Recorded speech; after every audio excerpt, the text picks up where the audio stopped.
You probably know someone who always chooses to stay in.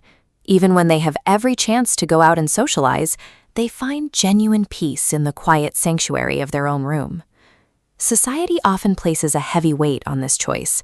We tend to label a man who avoids crowded weekends as timid, or assume that a quiet lifestyle is a sign of a fundamental flaw.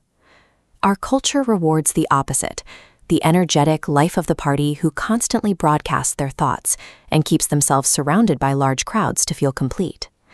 But there is a logic to this silence that the loud man often misses. While one person is busy projecting themselves to an audience, the other is quietly engaging in a massive, uninterrupted act of data collection. Because he rarely adds to the noise, his mind is entirely free to map his surroundings. He listens for the subtle shifts in conversation that are lost when everyone is trying to speak at once. This level of attention makes it difficult for a lie to go unnoticed. He sees through the layers of performance that people usually rely on to hide their intentions. Withdrawing from the noise allows him to tune into a frequency most of the world is too loud to hear. Psychology defines introversion as a specific system for managing cognitive resources. It is a biological calculation of how a person maintains their internal energy. When these men navigate a busy crowd or a loud party, their mental and emotional batteries strain. The effort of processing constant, overlapping sensory input taxes their system. An extrovert's brain functions differently. It absorbs that same environment to recharge, turning the noise of a crowd into a source of energy. To reset his baseline, the introverted man must return to a quiet space. He uses that time to heal and process the information he gathered while he was out. For an active mind, a quiet home provides the necessary conditions to function properly. It is the only place where he can think through his observations without distraction. We can view social interaction through two modes, broadcasting and receiving. Performing for a group, talking constantly, and managing social trends are all forms of broadcasting. They require significant outward effort and consume a great deal of cognitive bandwidth. A quiet man spends very little energy on broadcasting. Instead, he diverts his resources towards receiving and analyzing the data in the room. This focus acts as a filter. While others are distracted by loud music or constant chatter, he is identifying the patterns beneath the surface.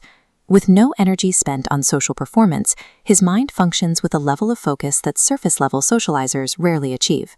When the macro noise is filtered out, the quiet mind begins to catch microsignals in human behavior. These are the details most people miss: a slight tremor in a voice, or the sudden look of exhaustion that follows a fake smile. He maps the distance between the words being said and the truth behind them, noticing the discrepancies between a person's performance and their actual state. While a loud crowd is often fooled by surface-level behavior, the observer sees the authentic reality of the people around him. This level of observation does not make him cold. It actually makes him more sensitive to others and deeply empathetic to what they are truly going through. He uses this understanding to bypass superficial drama, choosing to ignore surface-level acquaintances in favor of something more meaningful. He values truth over popularity, opting for 2 or 3 intensely loyal relationships based on genuine human connection. This analytical power is also turned inward. A person always surrounded by a crowd rarely gets to listen to their own thoughts, but solitude offers the chance to truly meet and study oneself. This self-awareness builds mental resilience. When unexpected storms or difficulties arise, he does not react with panic. He has already spent enough time alone to know how to handle the situation methodically. There is a sharp line between healthy solitude and fearful isolation. One is a choice made to build skill and clarity.